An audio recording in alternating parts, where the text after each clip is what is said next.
Sir. నమస్తే. Sir నేను ఒక ఇంటర్వ్యూకి వెళ్ళాలి, ఏ టైం అంటే మంచి టైం, ఏ టైంకి వెళ్తే నేను సక్సెస్ అవుతాను అన్నది ఎలా తెలుస్తుంది సార్? అద్భుతమైన విషయం అడిగావమ్మ. ఒక ఇంటర్వ్యూకి వెళ్ళాలంటే అది ఒక డేట్కి సంబంధించింది.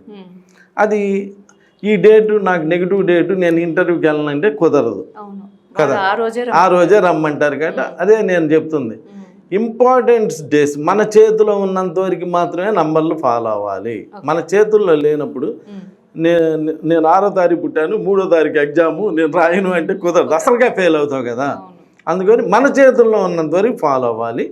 సరే, ఒకరోజు ఇంటర్వ్యూ ఉంది, అది ఏ డేట్ అనేది పక్కన పడేసి ఇంటర్వ్యూకి వెళ్ళాల్సి వచ్చినప్పుడు హోరా శాస్త్రం అని చెప్పి శాస్త్రం ఉంటుందమ్మా. అది ప్రతి 8 నిమిషాలకి మారుతూ ఉంటుంది.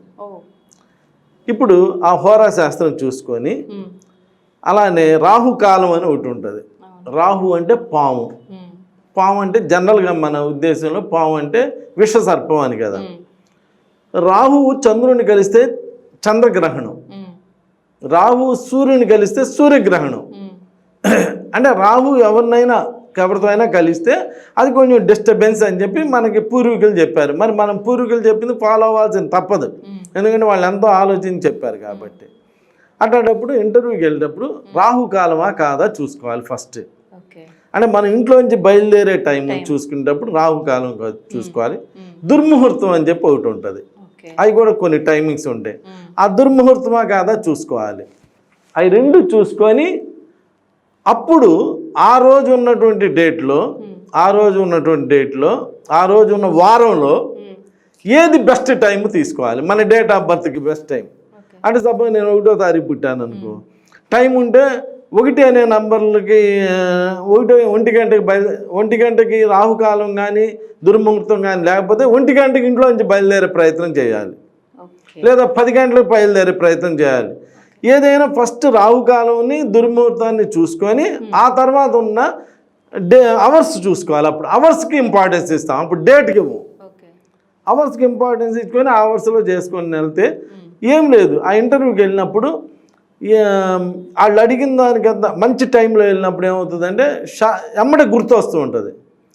ఇప్పుడు నన్ను జస్ట్ మీరు అప్పుడప్పుడు సపోజ్ మాకు సంబంధించి ఏదైనా ఎవరైనా పేరు అడిగితే అది కూడా గుర్తు రాకపోవచ్చు. రోజు కలిసే వాళ్ళే కావచ్చు. మీ కెమెరామ్యాన్ పేరు ఏంటంటే అంటే మా కెమెరామ్యాన్ తెలిసిందే కానీ గుర్తు రాదు.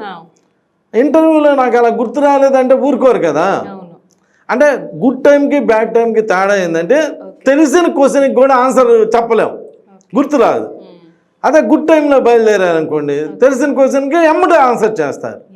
ఇదే హెల్ప్ అమ్మా, ఇంకంతకు మించి హెల్ప్ చేయదు. గుడ్ టైం బ్యాడ్ టైం అనేది ఏమి హెల్ప్ చేసిద్దంటే మనం అడిగిన దానికి అంటే రిజల్ట్ వచ్చేది గుడ్ టైము, రిజల్ట్ రాందే బ్యాడ్ టైం, అంతకు మించి వేరే ఏమీ లేదు.